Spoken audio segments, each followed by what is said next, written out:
여러분, 은혜는 내가 준비된 만큼 받게 되어 있습니다. 그릇과 같은 것입니다. 내가 그릇이 큰 그릇이면 큰 만큼 받을 수 있는 거고, 작은 그릇이면 작은 그릇에 받습니다. 말씀 받기 전에 여러분의 영혼의 그릇을 크게 넓게 준비를 잘 하십시오. 하나님이 어떤 말씀을 하시든지 그 말씀 내가 꼭 붙들고 이 세상 승리하리라. 그런 마음으로 그릇을, 영혼의 그릇을 넓혀주시기 바랍니다. 자, 우리가 이 성탄을 기다리면서 우리가 기다리는 의미, 성도가 기다려야 되는 의미는 좀 다르다고 했어요. 성도가 아닌 밖에 예수 그리스도의 생명이 없는 이들에게는 메시아, 즉 예수 그리스도가 그들에겐 지금 만나야 되는 대상입니다. 구세주를 만나야 되는 대상입니다. 그러나 저와 여러분에게는 이미 구세주를 만났습니다. 그렇다면 성도들, 교회 속에 있는 성도들은 무엇을 기다려야 할까? 누구를 기다리라고 그랬어요? 다시 오실 예수님. 약속하신 대로 예수님은 2000년 전에 이 땅에 오셨고 부활 승천하시면서 다시 이 땅에 오시겠다 말씀하셨어요. 다시 오실 때에 그날에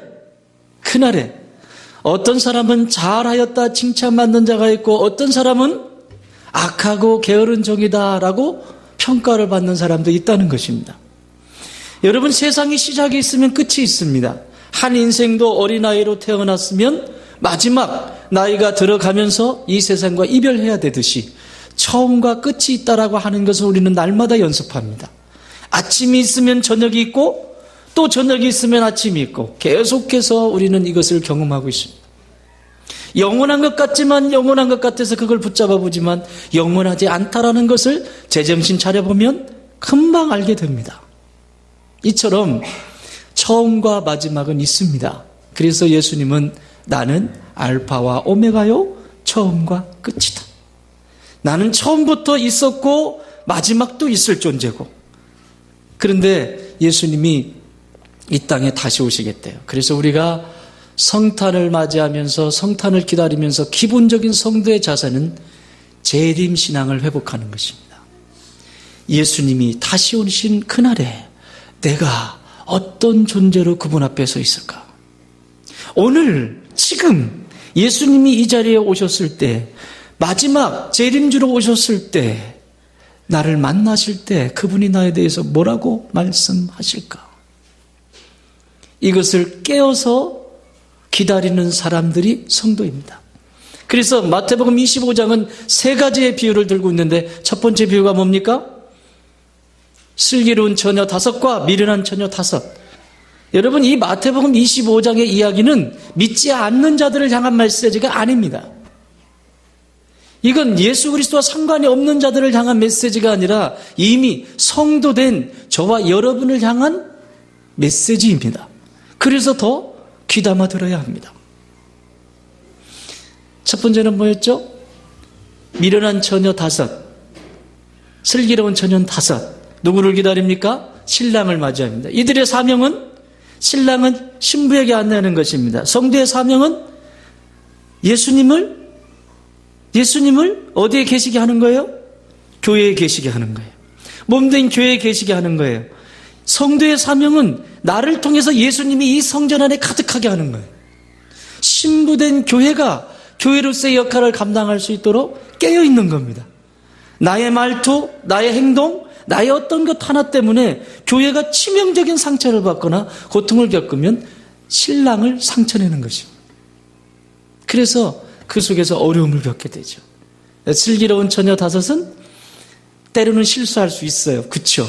잦습니다. 똑같이 잦습니다. 그러나 중요한 건 실수할 수 있고 넘어질 수 있고 쓰러질 수 있지만 뭐가 있어요? 그에겐 기름이 남아 있습니다. 그 기름은 성령님과의 교제입니다. 끊어지지 않는 교제, 성령의 기름 부으심, 그것이 제일입니다.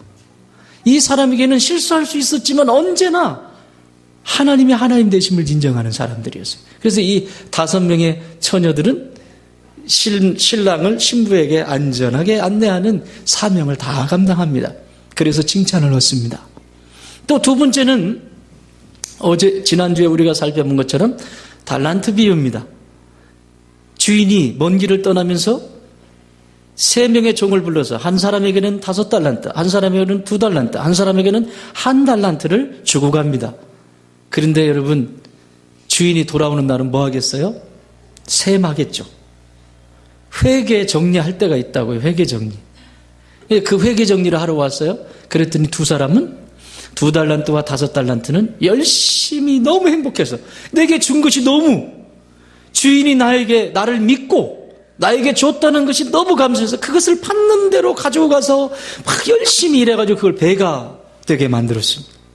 근데 1달란트를 받은 220억의 그 많은 돈을 받았는데 그 1달란트가 적습니까? 여러분 220억 있는 분 손 들어봐요. 있으면 내가 좀 어떻게 한번 써보게. 220억이 적은 돈이에요? 1달란트가 적은 돈 아닙니다. 220억이라는 그 엄청난 돈을 받고 뭐라고 얘기하냐면 내 주인은 완악한 사람이고 내 주인은 열심히 일도 안 하는데 돈을 그냥 세금 거두지 또박또박 먹고 내가 보니까 악하더라. 그래서 일할 것도 없고 그냥 땅속에다 묻어버렸어요. 그리고 자기 스스로 자기 주인을 평가하고 있습니다. 여러분, 하나님은 우리의 평가의 대상이 아닙니다. 하나님이 인간의 이성으로 정리가 된다 그러면 그분은 하나님이 아닙니다. 인간의 짧은 이성으로 하나님을 어떻게 정의할 수 있겠어요? 아무리 뛰어난 신학자도 하나님을 인간의 이론으로 가두어 놓을 수 없어. 이미 가두어 버렸다. 이론으로 정리가 됐다. 그러면 그분은 하나님이 아닙니다. 그런데 평가하고 있습니다. 주인이 와서 뭐라고 말씀하시죠? 악하고 게으른 종아. 내가 너에게 준 그 은사가 재능이 그거밖에 안 되더냐? 그렇게 적드냐? 감사할 줄도 모르고. 그래서 그걸 빼앗아서 220억을 빼앗아서 갑절로 불린 2달란트, 5달란트, 10달란트 번 자에게 이걸 줘라. 그래서 여러분 천국은 침노하는 자의 것입니다. 가만히 있는 자의 것이 아니라 늘 하나님 나라를 향한 열심히 있는 사람, 침노하는 자의 것이지 이러고 있는 자의 것은 아닙니다. 가게를 열어놓고도 그렇잖아요. 사업을 해도 그렇잖아요. 공부를 해도 그렇잖아요. 이러고 있는데 뭐가 됩니까? 뭔가 열심히 있어야죠. 그렇죠? 그래야 그 역사가 일어나지 않겠습니까? 자, 오늘 얘기도 똑같습니다. 오늘 얘기는 배경 설명이 이렇습니다. 임금이 나오고요. 그 다음에 양의 편에 선 사람이 나오고 오른편에 선 사람, 염소의 편에 선 사람이 나옵니다.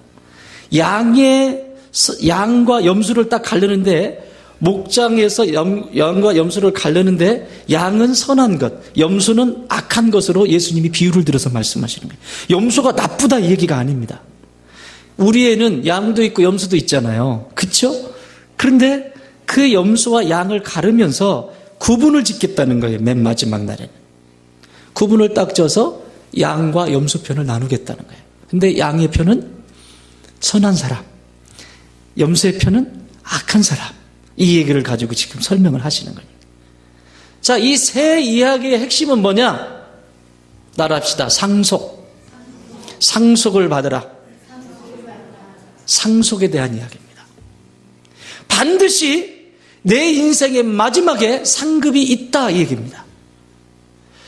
슬기로운 처녀에게도 2달란트, 5달란트에게도 반드시 상급이 있었던 것처럼 내가 내 삶을 살아간 것에는 반드시 상속을 받게 된다라고 하는 강력한 메시지입니다. 34절 시작. 그때에 임금이 그 온선에 있는 자들에게 이르시되 내 아버지께 복받을 자들이여 나와 상세로부터 너희를 위하여 예비된 나라를 뭐해라? 상속받으라. 상급을 받을지어다. 할렐루야. 그런데 오른편은 상속받을 자, 왼편에는 상속을 받지 못할 자, 이렇게 이해를 하시면 되겠습니다. 자, 이 상속이라고 하는 말이요, 클레로노모스라고 하는 단어인데 이건 복합 용어입니다. 두 가지의 단어가 같이 합쳐져서 클레로노모스라고 하는 헬라어인데 하나는 클레로스라고 하는 단어입니다. 클레로스. 이건 뭐냐면 할당하다, 분배하다 이런 뜻이에요. 그냥 할당하는 거예요. 이건 네 몫이다. 이렇게. 네 몫이다. 그런데 그 뒤에 있는 노무스라고 하는 이 네모라고 하는 헬라의 뜻은 뭐냐면 방목하다 이런 뜻입니다. 방목. 무슨 얘기인가 하면 하나님이 상속을 주시는데 하나님이 사람들 한 사람 한 사람 너 이거 해 저거 해 붙잡아가지고 끌고 다니면서 하시는 게 아니라 방목시킨다는 얘기예요. 방목이 뭔지 알죠? 들에 풀어놓으면 자기가 먹고 싶은 풀 먹고 쭉쭉 성장하잖아요. 근데 방목했을 때 꼭 먹지 말아야 될 풀만 먹는 인간 있죠. 인간이 아니구나. 풀 꼭 먹지 말아야 될 양이 먹지 말아야 될 것을 먹는 경우도 있어요. 그래서 배탈 나죠. 그렇죠? 똑같아요. 성도가 이 땅을 살아가면서 하나님은 그 한 사람 한 사람을 강제적으로 끌고 다니면서 이렇게 하고 저렇게 하고 하시지 않고 방목하신대요. 당신의 울타리에 넣어놓으시고 방목하신대요. 그런데 그 양이 무엇을 먹느냐에 따라서 할당되어지는 양이 할당되어지는 것, 분배되어지는 것, 상급받는 것, 상속되어지는 것이 다르다는 얘기입니다. 그 단어가 클레르노무스입니다. 상속받다. 여러분 상속 받으셨죠? 네, 이미 상속 1차적으로 받았어요. 이 상속이라고 하는 단어의 가장 첫 번째 의미는 뭐냐면 영생을 상속이라고 말합니다. 구원받은 것. 그러나 예수님은 이 영생만 얘기하시지 않습니다. 영생받은 것, 구원받은 것만 말씀하시지 않아요. 거기서 끝나지 않아요. 그 이상을 말씀하십니다. 마태복음 19장 29절 또 내 이름을 위하여 집이나 형제나 자매나 부모나 자식이나 전토 재산을 버린 자마다 여러 배를 받고 이것도 상속입니다. 이 땅에서도 상속을 받는다는 거예요. 뿐만 아니라 영생을 상속하리라. 구원에 대한 것입니다. 이 두 가지를 얘기하세요. 같이. 그리고 더 나가서 마태복음 5장 5절에 보면 여러분 그렇게 잘하시는 온유한 자는 복이 있나니 땅을 기업으로 받을 것이니라 할 때 그 기업이 상속입니다. 그 기업이라고 하는 단어가 똑같이 클레로노무스라고 하는 상속에 대한 단어입니다. 무슨 얘기인가 하면 온유한 자는 땅을 기업으로 받는다. 이 얘기는 뭐냐면 앞이 중요해요. 뭐한 자? 온유한 자. 온유한 자가 누구죠? 내 멋대로 하는 사람, 잘 길들여진 사람? 사도 바울이 얘기하는 것처럼 예만 있는 사람. 아니오가 없고 예만 있는 사람. 하나님이 말씀하시면 아니오가 없어요. 예, 그리 할게요. 예, 그렇게 하겠습니다. 예, 맞습니다. 예, 그렇게 하겠습니다. 온유한 사람입니다. 잘 길들여져 있어요. 여러분, 길들여지지 않으면 이거 참 무섭습니다. 예? 짐승도 길들여지지 않아 보세요, 이거. 뭐, 난리지 않습니까? 주인이 오라고 하는데도 개가 개판을 치고 막 돌아다니고 그러면 그걸 뭐라고 그러지? 무슨 개라고 그러죠? 진돗개, 똥개? 똥은 똥 비슷한 걸 바릅니다, 나중에. 그쵸? 주인이 오라고 해도 다른 짓 해. 주인이 불러도 딴 짓 해. 근데 진돗개는요? 주인의 말만 듣습니다.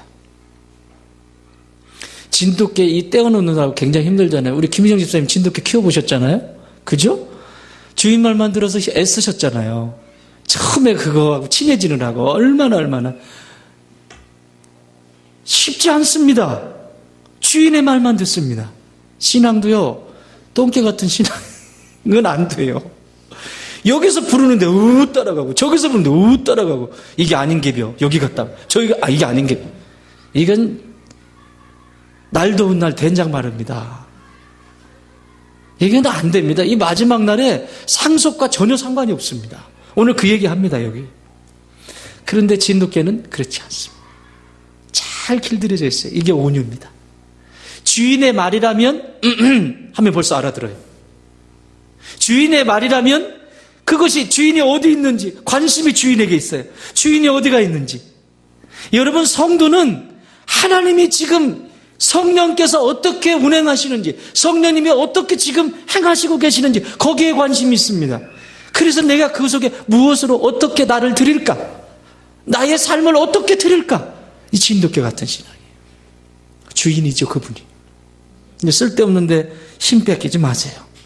힘을 드려도 좋은 데 드려야지. 사도 요한은 이 상속에 대해서 이렇게 얘기합니다. 사도 요한. 요한계시록 21장 7절에서 이기는 자는 이것들을 상속으로 받으리라. 나는 그의 하나님이 되고 그는 내 아들이 되리라. 이기는 자. 이기는 자가 누굴까요? 믿음대로 살아가는 사람에게. 그 사람은 상속을 받는다.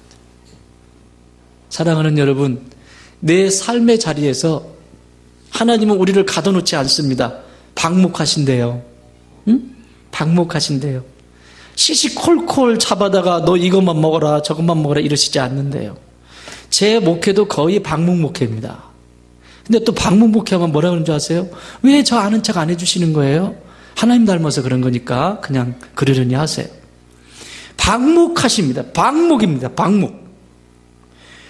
내가 선택하는 것입니다. 순간 선택해야 될 때 목자의 눈치를 한번 보고 이거 맞나요? 라고 물으면 가르쳐 주겠죠. 그런데 숨겨버리고 목자가 알까봐 숨겨버리고 자기 멋대로 하고 그러면 배탈 나는 거예요. 엉뚱한 거 먹고. 그렇죠?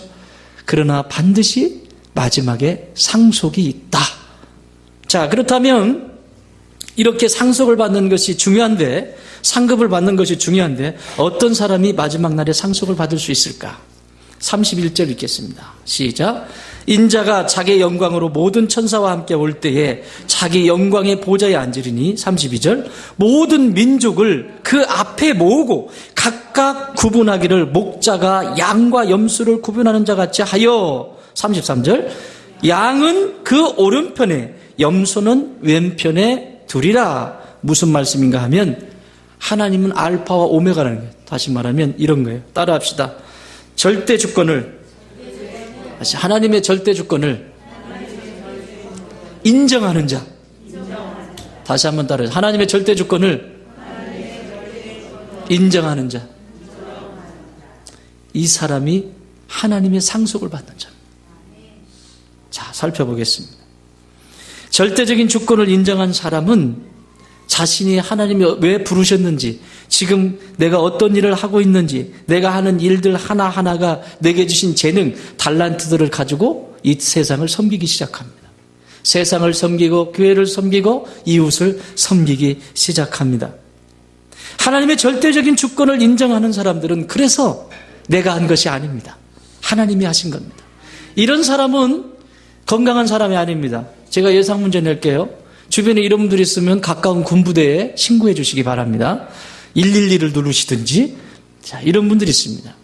교회 속에서나 어디에서 아주 너무너무 중요한 일들을 해냈어요. 그러니까 집사님, 권사님, 장로님, 너무너무 감사해요. 정말 어떻게 이렇게 큰 일을 하셨어요?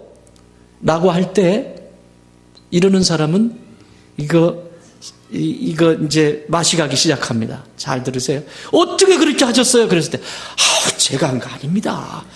제가 한 거 아닙니다. 제가 한 거 아닙니다. 맞아요? 틀려요? 겉으로 볼 때는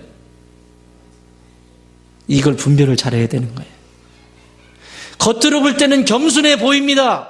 매우 겸손해 보입니다. 그런데 속에서는 이제 알아듣고 있군. 이제 내가 어떻게 했는지 알고 있군. 내가 뭘 했는지 알고 있군. 상속과 상관이 없습니다. 그래서 일은 일대로 하고, 여기 보세요. 이 다음 사람들, 염소편에 있는 사람들이 말을 들어보세요. 일 안 했습니까? 똑같이 했어요. 똑같이 했대잖아요. 그런데 하나님 모른대잖아요. 이렇게 하십시오. 예상 문제 내드립니다. 누군가가 나를 칭찬해주면 교회 속에서든지 뭐를 했다고, 집사님 그렇게 섬겨주셔서 이렇게 해서 너무 감사해요. 그러면 네, 감사해요. 제게 하나님 주신 은사지요, 재능이지요. 꼭 나에 대해서 누군가가 칭찬해주면 고맙다라고 인사를 하세요. 아니, 호들갑 떨지 마세요. 그건 겸손한 게 아닙니다. 그 사람이 볼 때 나에 대해서 칭찬해 주는 거 아닙니까? 그렇죠? 고맙다 하세요. 감사해요. 그렇게 봐주셔서 고마워요. 그러나 그 다음이 중요합니다. 고마워요 하고 자기가 먹어버리면 영광을 누가 먹은 거예요? 자기가 맛있게 요리해가지고 먹어버린 거예요. 그런데 상급이 되는 게 이런 게 상급이에요. 고맙습니다. 그리고 그 다음에 이렇게 하면 됩니다. 이렇게 할 수 있었던 것은 하나님이 저에게 물질 주셨고, 하나님이 저에게 건강 주셨고, 하나님이 저에게 시간 주셨고, 하나님이 저에게 보게 하셨고, 하나님이 저에게 아멘도 안 하지. 끝날 때 하려고? 이렇게 하면 이게 상급이 되는 겁니다. 누가 하셨다? 하나님이 나를 통로로 쓰셔서 내게 주신 물질을 가지고 내가 섬길 수 있는. 그러면 여러분 수천억 원을 헌금해도 그 사람 시험 들지 않습니다. 왜? 하나님이 내게 주신 것 가지고 하나님 앞에 드리는 거니까. 뭐 그런 것까지 염려해? 내가 이렇게 하면 다른 사람이 나를 어떻게 볼까? 이것도 지금 맛이 간 겁니다. 이것도 영광을 하나님이 받아야 될 영광을 자기가 지금 슬슬 취하고 있는 겁니다. 이건 상속과 상관이 없습니다. 뭐 어떻게 하라고요? 첫 번째, 감사합니다. 두 번째, 하나님이 그렇게 하셨습니다. 하나님이 저를 그렇게 쓰셨습니다. 이러면요, 이게요, 뿅 하고 사라져버려요. 그리고 그게 하늘의 상급으로 쌓이게 돼 있어요. 그런데 내가 할 수 있는 게 그거밖에 없어서. 영광 누가 취하고 있어요 지금? 내가 취하고. 이게 하나님의 절대 주권을 인정하지 않는 겁니다.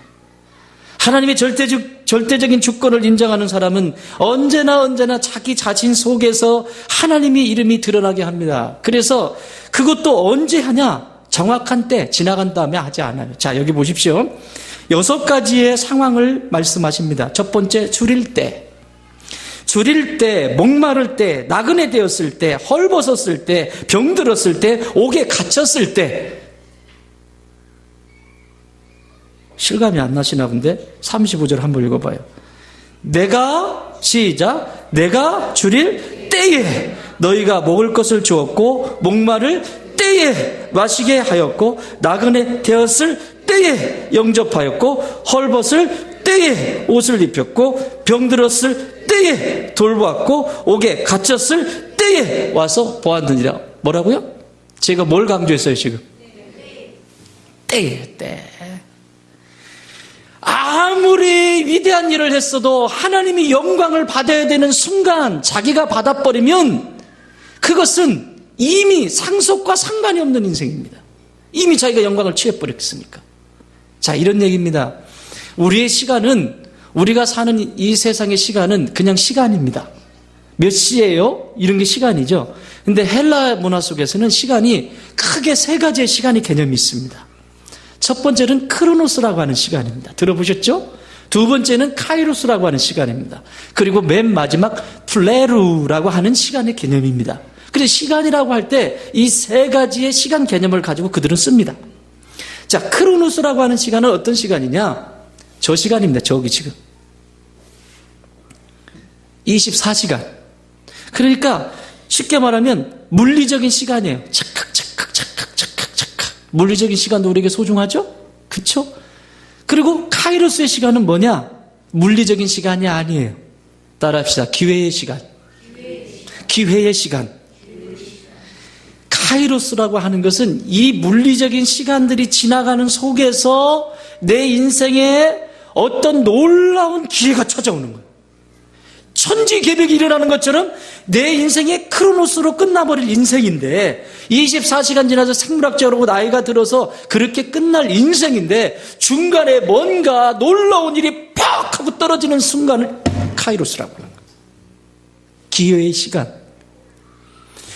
인류의 역사의 그 긴 시간 속에서 2000년 전에 예수님이 인간의 몸을 입고, 하나님이 인간의 몸을 입고 이 세상에 들어오신 것, 그게 카이로스라고. 그래서 사도 바울은 갈라디아에서 말합니다. 그분의 때에, 정확한 때에 기한이 차서 그 때가 있다고. 때가. 이게 카이로스예요. 하나님이 날마다 기회 주는 거 아닙니다. 여러분, 하나님이 하나님 나라를 위해서 여러분에게 계속 날마다 기회 주실 것 같습니까? 그렇지 않습니다. 하나님이 내게 섬길 수 있는 기회를 주시고요. 그 사람이 지능이 있으면, 지식이 있으면 지식으로 섬길 수 있는 기회가 있고요. 물질이 있으면 물질로 섬길 수 있는 거고요. 건강이 있으면 건강으로 섬기는 거고요. 예? 명예, 권력이 있으면 권력으로 섬길 수 있는 때가 있는 거예요. 때가. 그런데 이 때를 놓쳐버리면 때 지난 다음에 아무리 해도 미련한 다섯 처녀처럼 때 지난 다음에 아무리 해도 하나님이 모른다. 그래서 여러분, 구약의 역사를 보면 하나님이 좋아하시는 것이 있어요. 여러분 인생에도 풍요로운 삶 되기를 원하세요? 부자 되고 싶으세요? 부자 되고 싶으시구나. 그러면 구약을 읽으세요. 구약을 읽으시면 부자 되는 법이 거기 다 나왔어요. 하나님이 기뻐하시는 게 있어요. 처음껏. 쓰다만 거 말고 처음껏. 쉽게 설명하면요, 염소의 편에 서 있는 왼쪽에 서 있는 이 사람은 쓰다만 거예요. 쓰다만 거. 쉽게 말하면 내 거 할 거 다 하고 나머지 가지고 와서 지금 자기 속 썼어. 똑같이. 오른편에 있는 자와 똑같이 했는데 마지막 날 임금이 와서 모른대잖아요. 하나님이 오셔서 나 너 모른대잖아요. 뭐예요 이거? 하긴 한 거지만 때를 놓친 거예요. 기회를 놓친 거예요. 그것은 하나님의 상급과 전혀 상관이 없습니다. 하나님의 절대적인 주권을 인정하는 사람은요, 하나님의 때가 언제인지를 정확히 알고 즉각적으로 순종합니다. 순종은 어떻게 하는 거라고? 즉시, 기쁘게, 온전히. 언제까지? 끝까지. 이거 하다가 막 감동 받았어. 필 받아가지고 어머 할렐루야 은혜가 있네. 와 했는데 딱 돌아섰는데 다른 인간들 얼마나 하나 봐야지. 또 다른 사람들은 어떻게 하나 봐야지. 이때부터 이제 카이로스의 시간은 지나간 겁니다. 그는 그의 몫이 있고 내 몫은 내 몫이 있는 것입니다. 왜 남과 비교합니까? 하나님이 내게 하신 말씀만 들으면 돼요. 왜 남과 비교합니까? 이건 드리고도 하나님 앞에 내 재능을 드리고도 하나님이 모른다고 하는 거예요. 나는 이런 사람이 좋은 단계에 단 한 사람도 없길 바랍니다. 이 공동체에 단 한 사람도 없기를 바랍니다. 하나님이 주시는 상속자가 되십시오. 이 상속 절대적인 조건을 인정하고 산 사람이 요셉입니다. 우리가 20일 동안에 이른 새벽에 함께 만났던 하나님의 사람들, 그리고 그 속에서 치유해 주시고 회복하신 하나님, 의무감도 아니고 자발적으로 나오셔서 아침마다 그 은혜에 임했던 여러분들, 하나님이 놀라운 손길이 그 가운데 있었습니다. 자, 요셉이라고 하는 인물도 다루었습니다. 여러분, 요셉이라고 하는 사람만큼 경건하고 깨끗한 삶을 산 사람이 있을까? 정말 그의 삶을 보면 흠잡을 데가 없어요. 어떻게 그렇게 살아갈 수 있었을까? 한마디로 말하면 하나님의 절대적인 주권. 하나님이 내 인생의 주인이다.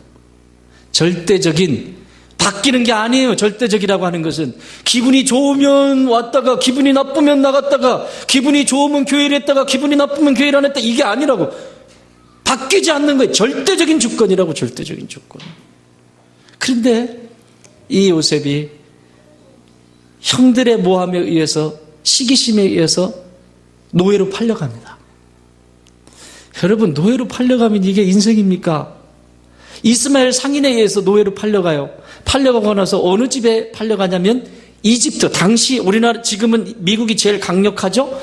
그때 당시는 이집트가 가장 강력한 나라였습니다. 그 이집트에 죄수들을 관리하는 죄수 관리 군대 장관 보디발이라고 하는 집에 노예로 팔려갑니다. 그런데 보디발의 집에 노예입니다. 노예로 팔려갔으면 여러분, 노예하면 무슨 생각이 떠올라요? 수동적일까요? 능동적일까요? 노예는 수동적이에요. 그쵸? 그러니까 보디발이 수없이 많은 노예들을 봤지 않겠습니까? 그런데 요셉은 수동적인 사람이 아니에요. 그때 나이 17살입니다. 20살도 채 안 됐습니다. 그런데 이 아이가 능동적인 아이야. 마치 그 집의 주인처럼 빗자루를 들고 다니면서 일하고 시키지 않은 것을 막 하고 막 신이 나가지고 자기가 여러분 원망하고 신세 타령하고 진짜 내가 이 형들을 내가 언젠가는 내가 살아있는 한 내가 원수를 갚으리라 이러고 이만 갈고 있었다면 어땠을까요? 요즘 보세요. 조금만 내 삶에 힘든 것이 오면 그 바이러스에 그냥 거의 이렇게 만약에 요셉이 그런 인생이 되었다면 사랑하는 여러분, 요셉은 자기 안에 하나님이 하나님 되심을 먼저 인정하는 사람이었어요. 그러니까 성경을 요셉 이야기를 쭉 읽어보면 하나님이 여호와가 요셉과 함께 하였더라. 여호와가 요셉과 함께 하였더라. 하나님이 그냥 일방적으로 함께, 아까 방목이라고 얘기했죠. 요셉이 하나님을 찾으니까, 하나님을 제일 중심에 두니까 하나님이 요셉과 늘 함께 있고 싶으신 거죠. 여러분, 내가 누군가 있으려고 그러는데 다른 사람이, 그 사람이 나와 있고 싶지 않은데 자꾸 가면 그거 뭐예요? 민폐잖아, 민폐. 좋으면요, 늘 같이 있고 싶죠. 왜 없지? 보고 싶다. 그쵸? 주인으로 살아, 주인으로. 그 집을 참 주인으로 살아. 사랑하는 여러분, 하나님의 절대 주권을 인정하는 사람이 인생을요, 주인으로 살아갑니다. 어떤 사람은요, 노예로 살아가요. 그냥 신앙생활을 해도요, 노예로 살아가, 노예로. 가장 시키면 하지 못해서. 근데 주인으로 사는 사람은 어떤 사람이냐? 보여. 다 보여. 주인이니까. 여러분, 주인만 보여요. 여러분, 알바 같은 데 가보세요. 알바 하는 아이들. 주인처럼 사는 애, 제가 지난 시간에 얘기했죠. 주인처럼 사는 애와 노예로 사는 애는 다르다고. 신앙도 똑같습니다. 내가 하나님의 자녀로 주인으로 살아가야 되는데, 노예로 살아가. 누구의 노예? 세상의 노예. 노예로 살려면요, 하나님의 노예로 사세요. 사랑의 노예로 사세요. 하나님의 노예로 사시면 살아납니다. 요셉이 이곳에서 이 하나님의 때와 그 모든 것을 잘 극복하면서 이것을 크로노스와 카이로스 시간을 같이 살아요. 자기에게 맡겨진 생의 시간을 하나님이 주시는 시간, 그 카이로스의 그 시간을 적절하게 살아가요. 그래서 맨 마지막 30살이 됐을 때 전 세계를 지배하는 이집트의 총리로, 파라오 다음의 권한을 가진 총리로, 애굽의 총리로 플레루의 역사를 만드는 거예요. 사랑하는 여러분, 나는 여러분들이 이 크로노스의 시간을 통해서 늘 삶의 자리에서 감사하시기 바랍니다. 요셉처럼 나를 어떻게 이렇게 노예로 팔아, 그리고 심지어는 그렇게 잘했는데 모함을 받아가지고 옥에 또 갇혀요. 여러분, 옥에 갇혔으면 이런 옥이 아니고 지하로 들어갑니다. 빛도 안 들어오는 그 옥에 갇혔어요. 그러면 그 옥에서 또 뭐라고 했겠어요? 왜 2중 3중 계속 나에게 고난만 찾아오고, 왜 이런 어려움만 찾아오고, 계속해서 이런 것만 있는 거야. 만약에 요셉이 하나님의 절대적인 주권을 인정하지 않았다면 요셉은 아마 목을 맸든지 어떻게 됐을 거예요. 오늘날처럼 이렇게 이런 세대 속에 하면 벌써 목맸을 거예요. 그런데 그의 중심에는 하나님이 하나님 되심을, 하나님만이 내 인생의 주인이심을, 그래서 어떻게 내려가는 환경일지라도 환경이 나를 지배하는 것이 아니라 내가 환경을 지배하는 사람, 그게 하나님을 절대적으로 신뢰하는 사람들이에요. 이런 거 있죠? 우리 수요일에 우리 성경부 하잖아요. 그렇죠? 또 성경부반이 하나 개설이 됐습니다. CLS 1단계 시작했는데 얼마나 이쁘게들 잘하는지 몰라요. 자, 성경부를 하자고 했어요. 이렇게 같이 해요. 그런데 일이 생겼다?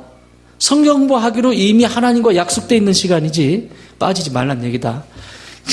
약속된 시간이지. 그런데 중요하지도 않은데 이유를 찾아. 이유를. 어떻게 하면 안 갈 이유를 찾는 거예요. 안 갈 이유를. 끝난 겁니다. 이건 끝난 겁니다. 안 갈 이유를 찾는다고 하는 것은 이미 끝난 겁니다. 왜? 크로노스의 시간 속에서 그것이 얼마나 소중한지를 모르는 거고, 그리고 하나님이 언제 어떻게 역사하실 카이로스의 시간이 나와 상관이 없다는 얘기입니다. 시간 개념 아시겠어요?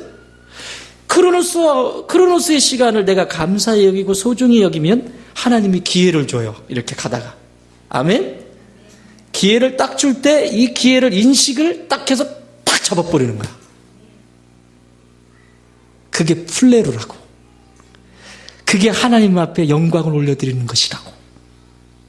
이게 절대적인 주권을 가지고 살아가는 사람들입니다. 사랑하는 여러분, 행여 내가 이 세상에 내 이름이 드러날 때 이렇게 고백하십시오. 고맙습니다. 저를 인정해 주셔서 너무너무 감사합니다. 감사 먼저 하시고 그 다음은 반드시 하나님께 영광을 올려드리십시오. 하나님이 내 인생 속에서 환경을 열어주시고 하나님께서 내게 건강 주시고 하나님께서 이와 같이 하셔서 내가 이렇게 할 수 있었습니다. 그런 사람은 하나님이 그 다음 거 더 큰 거 맡기고 더 큰 거 맡기고.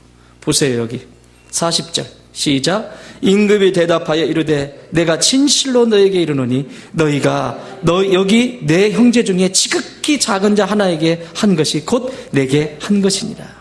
다시 말하면 두 번째는 상급을 받는 사람, 두 번째 요소는 지극히 작은 것에 충성을 다하는 사람. 작은 것. 여러분, 우리가 볼 때는 작은 것 같죠? 근데 하나님 보시기에는 작은 것, 큰 것이 없습니다. 중요한 건 하나님이 보시는 관점은 얼마나 신실하냐, 얼마나 충실하냐, 하나님의 절대적인 주권을 인정하고 그것을 붙들고 얼마나 신실하게 그 사명을 감당해 가느냐. 지극히 작은 것에 충성하는 사람. 큰 것만 보여. 작은 건 안 보여. 문제 있습니다. 심각한 문제가 있습니다. 여러분, 다윗이 그렇게 살았다면 다윗의 인생은 아무것도 아닐 거예요. 다윗이 어떻게 왕이 됐겠습니까? 자기가 얼마든지 사울이라고 하는 왕을 죽일 수도 있어요. 얼마든지. 그러나 이건 하나님께서 기름 부은 종이라고 하나님 앞에 무릎을 꿇고 회개하지 않습니까? 이게 기본적인 작은 자의 모습입니다. 그러니까 몰라. 그래서 여기 뭐라고 해요? 네가 나 옥에 갇혔을 때 이렇게 했고 이렇게 했고 그러니까 뭐라고 그래요? 제가 언제요? 전 그런 적 없습니다. 하나님이 제게 이렇게 해주시고 이렇게 해주셔서 한 것뿐이지 내가 뭘 어떻게 했겠습니까? 하나님이 내게 건강 주셨으니까 한 거고 하나님이 내게 재능 주셨으니까 한 거지요. 이 얘기입니다. 이 얘기가. 사랑하는 여러분, 작은 것에 충성하십시오. 요셉처럼 작은 것에 충성하십시오. 아무리 내 삶의 자리에 바닥을 쳐도 그 밑에 그 속에서도 노예로 살지 마시고 종으로 살지 마시고 주인으로 사십시오.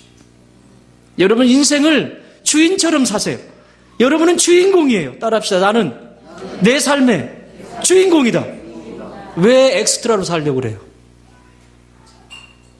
마저 못해서, 누가 시켜서, 뭐를 어떻게 해서 왜 엑스트라처럼 그렇게 살아요? 인생의 엑스트라죠. 주인공입니다. 하나님이 여러분을 이 삶의 구석구석의 주인공으로 세우시고 그렇게 살아가기를 원하세요. 마지막 39절 읽겠습니다. 39절 시작. 어느 때에 병드신 것이나 옥에 갇히신 것을 보고 내가 배웠나이까 하리니. 그 위에까지 쭉 읽으셔야 돼요. 뭐예요? 내가 한 거 없다. 하나님, 저는 한 거 없습니다. 따라합시다. 상급을 받는 사람 세 번째 특징은 향기 나는 삶을 사는 사람입니다. 뭐 하는 사람? 향기 나는 사람. 인생이 향기가 나. 어떤 사람은 그 사람을 통해서 악취가 나지만 어떤 사람은 향기가 나. 참 저 사람 보고 닮고 싶어. 이게 리더십이죠. 어떻게 해서가 아니라 참 닮고 싶어. 그냥 보고 닮고 싶어. 향기 나는 사람입니다. 대표적인 인물이 아브라함입니다. 아브라함은 삶의 자리에 어느 곳에 가든지 향기 나는 사람이었어요. 공것도 바라지 않고 자기가 맡겨준 그 일을 감당하면서 할 거 하고, 그리고 주변이 인정해. 오히려 하나님을 모르는 사람들이 아브라함을 칭찬해요. 모르는 사람이, 나는 우리 좋은 땅 교회를 예수 믿지 않는 사람이 이 교회를 칭찬하길 바랍니다. 예수 믿지 않는 사람들이 여러분을 칭찬하면 여러분은 삶을 잘 사신 겁니다. 향기 나는 삶을 사신 겁니다. 그게 상속자입니다. 지금은 성전입니다만 구약에 보면 성막이라고 하는 곳이 있습니다. 성막은 하나님을 만나는 곳이에요. 그 성막에만 들어가야 하나님만. 뜰이 있고, 그리고 성소로 들어가면 성소와 지성소로 나뉘어지는데, 성소에 들어가면 거기는 제사장들만 들어가는 곳입니다. 뜰은 일반 성도들도 거기 자기 죄를 고백하러 오는 데이기 때문에 뜰에는 다 있어요. 그러나 성소와 지성소는, 성소는 제사장, 지성소는 대제사장이 들어가게 돼 있어요. 그런데 성소에 들어가면 정면에 딱 보이는 곳이 분향단이 있습니다. 분향단은 뭐냐면 향을 피워서 올려드리는 거예요. 향. 여러분, 그래서 전 세계의 그 무속인들도 그렇고 제사행위를 할 때 뭐 하죠? 향을 피우죠. 다 비슷비슷해요. 근데 하나님도 이 향을, 그 성소에 향을 피우라고 했어요. 분향단에. 그건 뭐냐면 뭐를 상징하냐면 성도의 기도를 상징하는 겁니다. 성도의 기도. 기도의 향연.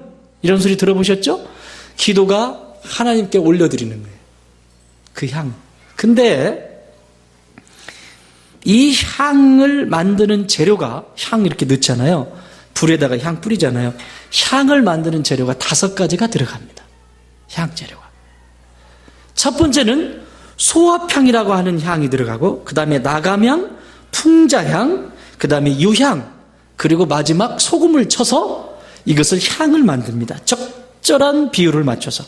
그래서 이것을 여기에 뿌리면 그 향이 이 성소에 가득합니다. 다시 말해 성전 안에 가득합니다.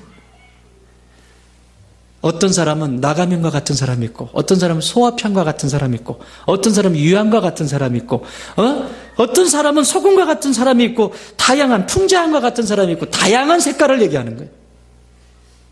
근데 이 5가지가 같이 모인 거예요. 같이 모여서 성수에 다 향을 올려드리는데, 제사장이, 오늘날로 말하면 목사입니다. 제사장이 그 제사를 드리려고 성수에 딱 들어가잖아요. 밖에는, 성수 밖에는 비린내 납니다. 피비린내. 짐승을 잡으니까. 그런데 이 성수에 딱 들어가면, 밖엔 전쟁터죠. 딱 들어가면 은은한 불빛에 향이 쫙, 제사장이 행복합니다. 하나님도 행복합니다. 여러분, 목사가 제일 행복할 때가 언제인 줄 아세요?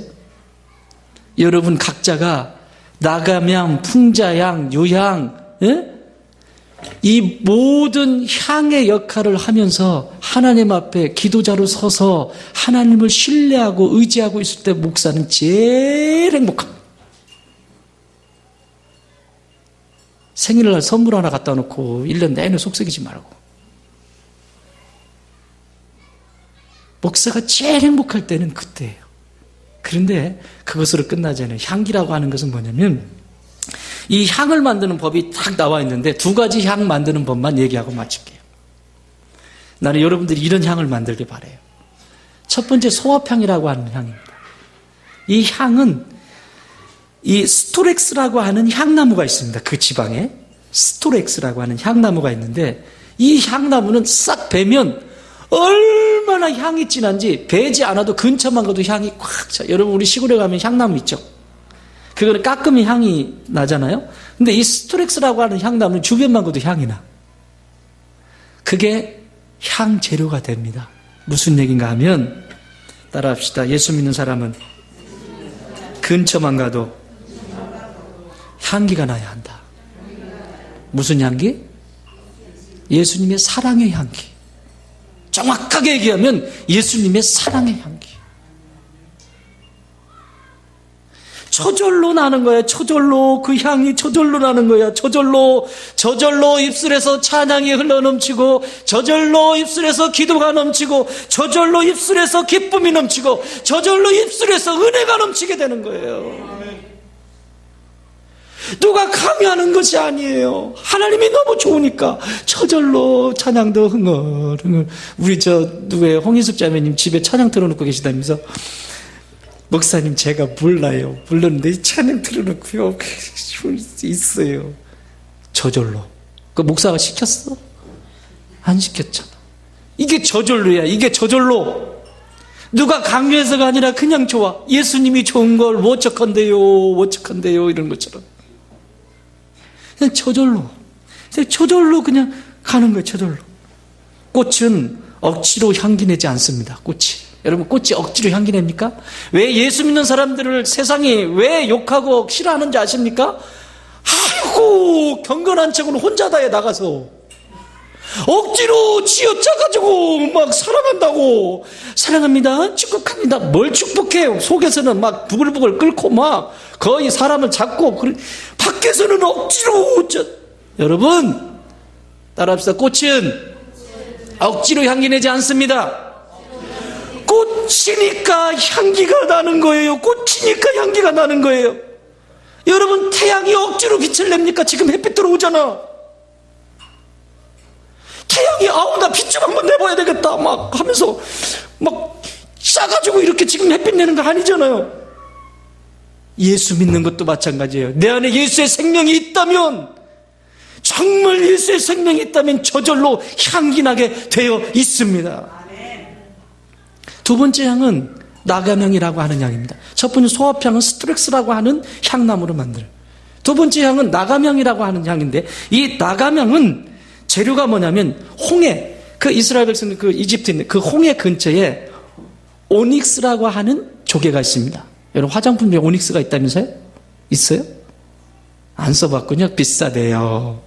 오닉스라는 게 있대요. 근데 이 오닉스라고 하는 조개가 있습니다. 근데 이 조개의 특징은 이 수풀에서, 그 바다 홍해에서 향기 나는 그 식물들 있죠. 향기 나는 거. 향기 나는 것만 똑똑 먹고 다니는 거예요. 이러고. 그러니까 얘 몸에는 뭐가 배? 얘 껍질 속에 뭐가 배?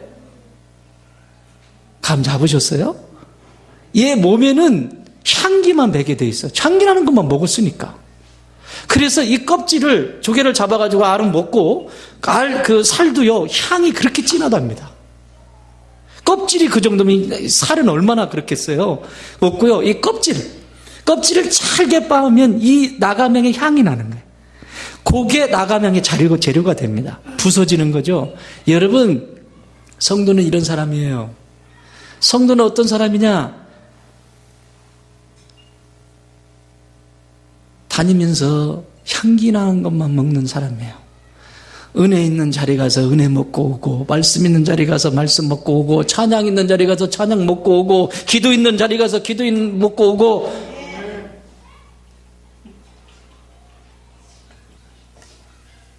그러면 내 몸에서 뭔 냄새가 나겠어요? 내 몸에서 심각한 썩은 냄새가 날까요? 영적인 몸에서. 왜 맛이 가고 비실비실하고 그러는지 아십니까? 나가명을 만드는 이 오닉스라고 하는 조개처럼 이런 걸 먹어야 되는데, 엉뚱한 건 저 뻘에 가가지고 상태 안 좋은 것만 먹는 거야. 이것도 맛있겠네. 푹. 이것도 맛있겠네. 푹. 아이고, 취한다. 푹. 나중에 열어보니까 악취만 나. 껍질 빻아보니까 아주 그냥 냄새만 나. 그래서 상속을 못 받는 거예요. 뼈를 부수고 주님 앞에서 내 자아가 무너지고 부서지고 깨지고, 그래야 향이 되듯이. 사랑하는 여러분, 나는 여러분들이 향기나는 삶이 되길 바라요. 우리 좋은 땅 교회가 향기나는 공동체가 되길 바라요. 여기저기 엉뚱한 거 먹지 말고 향기나는 것만 잡아 먹으세요. 자, 옆에 분에게 인사하세요. 당신은 오닉스입니다. 자, 오늘부터 여러분, 오늘 별명이 오닉스예요. 오닉스. 가는 대로 좋은 것만 잡아먹어. 안 좋은 거 먹는 자는 오낙스야. 오낙스. 성은 오시, 이름은 낙스야. 낙스 좋은 게 없습니다. 안 돼. 좋은 것만 먹으세요. 말씀을 정리합니다. 사랑하는 여러분, 예수님이 이 땅에 오실 때, 다시 오실 때 어떤 사람이 상속을 받는다? 하나님만이 내 주인이십니다라고 하는 절대적인 주권을 인정하고 살아가는 사람. 다윗처럼. 뿐만 아니라 지극히 작은 것, 하나님이 내게 맡겨주신 것, 교회 속에서 또 세상 속에서 하나님이 맡겨준 지극히 작은 것 끝까지 충성하는 요셉과 같은 사람. 그리고 나를 부서뜨려서 좋은 것만 먹고 그냥 저절로 향기 나는 소합향 나가명처럼, 아브라함처럼 향기 나는 사람. 이 사람들은 하나님의 상속자로 이름이 기록됩니다. 그러나 하나님이 기회를 주셨을 때 그 기회를 놓치는, 좋은 걸 먹을 수 있었는데, 첫 것을 먹을 수 있었는데 그 첫 것을 먹지 못하는, 왼쪽에 있는 염소편에 있는 사람들, 기도의 향이 올라가질 않습니다. 향이 되질 않아요. 하나님은 예수님이 이 땅에 오실 때 찾아지는 사람은 교인이 아닙니다. 예수님이 찾으시는 사람은 교인이 아닙니다. 성도입니다. 교만한 사람을 하나님 찾지 않으십니다. 교인이 무슨 뜻인지 아세요? 여러분, 교인이라고 말하지 마세요. 우리 성도들은. 아셨죠? 교인은 교만한 인간, 그래서 교인이에요. 교만한 인간. 말귀를 알아들었구나. 교인은 교만한 인간이에요. 이 교인들이 모여있는 곳에는 일이 안 되게 돼 있어요. 그런데 성도, 거룩한 길을 함께 꿈꾸며, 함께 고민하며, 함께 눈물을 흘리고, 함께 기뻐하는 성도, 하나님은 마지막 때에 이 성도를 부르십니다. 뿐만 아니라 하나님이, 예수님이 이 땅에 재림지로 오실 때 종교인을 찾지 않습니다. 불교인, 유교인, 이슬람교인, 교인을 찾는 것, 종교인을 찾는 것이 아닙니다. 하나님이, 예수님이 이 땅에 다시 오실 때 종교인을 찾는 것이 아니라 신앙인을 찾습니다. 그분을 믿고 따라가는 신앙인, 그분만, 그런 사람만 하나님의 이 상속을, 준비하신 이 상속을 멋지게 받아 누리게 될 것입니다. 나는 우리 좋은 땅의 모든 가족들이 이 상속을 받는 믿음의 자녀들이 되길 주의 이름으로 축원합니다. 아멘. 기도합시다.